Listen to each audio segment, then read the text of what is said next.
वनस्पतीपासून तयार केलेला गडद रंगाचा गांजा विक्री करण्यासाठी येत असल्याची माहिती स्थानिक गुन्हे शाखेला मिळाली होती।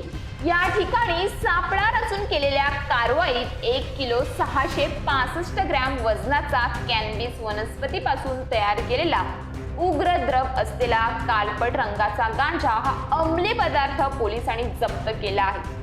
पुन्हा एकदा बोईसर परिसरात अंमली पदार्थाची सर्रास विक्री होत असल्याचे उघड झाले आहे। स्थानिक गुन्हे शाखेने या केलेल्या कारवाईचे नागरिकांकडून कौतुक होत आहे।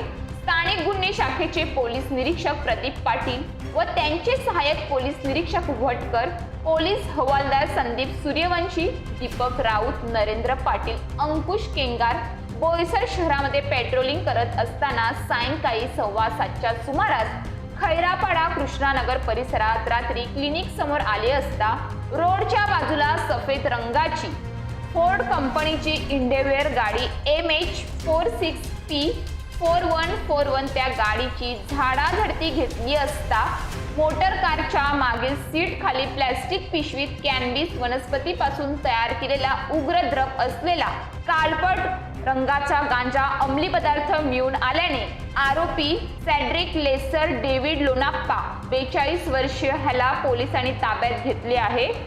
तो 16,000 रुपये किमतीचा 1 किलो 665 ग्रॅम वजनाचा कॅनॅबिस वनस्पतीपासून तयार केलेला उग्र द्रव असलेला काळपट गडद रंगाचा गांजा अंमली पदार्थ जप्त केला आहे। तर एकूण गाडीसह 4,17,500 रुपये किमतीचा मुद्देमाल जप्त करण्यात आला आहे।